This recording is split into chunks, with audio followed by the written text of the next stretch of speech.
राज्यघटनेने आपल्याला जे वेगवेगळे अधिकार दिलेले आहेत, हक्क दिलेले आहेत, त्यामध्ये आपल्याला जर कोण त्रास देत असेल तर तो त्रास आपण सहन करायचा नाही, कारण तो शोषणाविरुद्धचा आपल्याला हक्क आहे.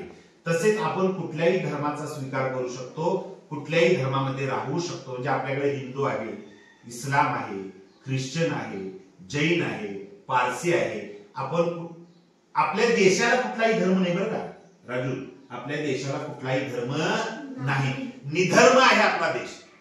सगळ्या धर्माची लोक आपल्याकडे राहतात, पण आपल्या देशाचा कुठलाही धर्म नाही. त्यानंतर सांस्कृतिक आणि शैक्षणिक हक्क आहे. म्हणजे काय? अल्पसंख्याक वर्गांच्या हितसंबंधांचं संरक्षण.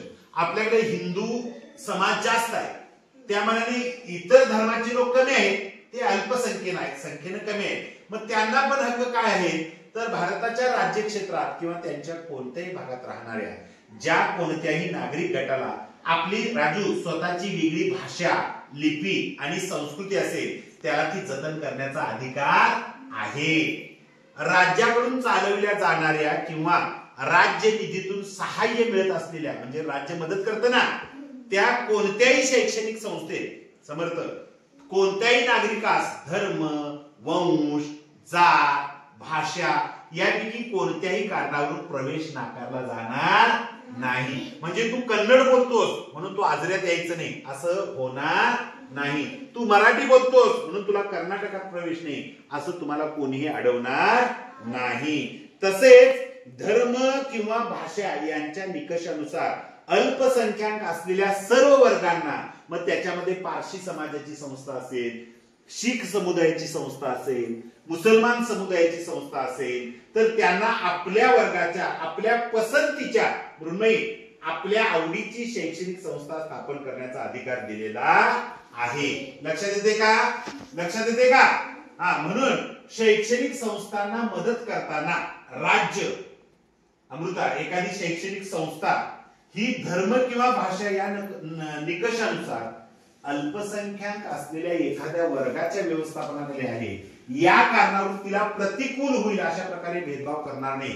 म्हणजे हिंदूंची संस्था असेल तर तिला जादा पैसे द्यायचे आणि ख्रिश्चनांची असेल तर तिला कमी पैसे द्यायचे सरकारनं, असं कुठेही होणार नाही, कारण ही घटनेनंच आपल्याला इथं लिहून दिलेलं आहे.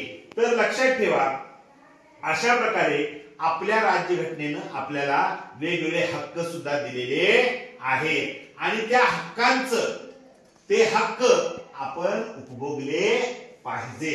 आणि म्हणून राज्यघटनेनं संपदेच्या संबंधातील हक्क या शब्दप्रयोगात स्वामी, उपस्वामी, अवरस्वामी, भूतीधारक किंवा अन्य मध्यस्थ यांच्याकडे निहित असलेले कोणतेही हक्क आणि जमीन महसुलाच्या बाबतीतील कोणतेही हक्क किंवा विशेष अधिकार यांचा समावेश केलेला आहे. आता याच्यामध्ये काही अवघड शब्द आलेले आहेत, याच्यामध्ये काही अवघड शब्द आलेले आहेत. हळूहळू ते आपण त्याच्यामध्ये समजावून घेणं आवश्यक आहे. समजते का तुम्हाला? समजते का? पण या भागानं प्रदान केलेले काही जे अधिकार आहेत ते सैनिकांना लागू करत असताना त्यामध्ये फेरबदल करण्याचा आपल्या देशाच्या संसदेला अधिकार आहे. लक्षात आलं का? संसद म्हणजे काय? तर आपण जे खासदार निवडतो ते लोकसभेमध्ये असतात आणि वेगवेगळ्या पद्धतीने जे खासदार निवडले असतात ते राज्यसभेमध्ये असतात. या दोन्ही सभागृहांना मिळून संसद असं म्हणतात. म्हणजे याच्यामध्ये जर काही बदल करायचा असेल बाळांनो, तर अधिकार कुणाला दिलेला आहे? संसदेला दिलेला आहे. हे संसदेचं कार्यालय आपल्या भारताची राजधानी नवी दिल्ली या ठिकाणी. कुठं आहे? नवी दिल्ली या ठिकाणी आहे. धन्यवाद.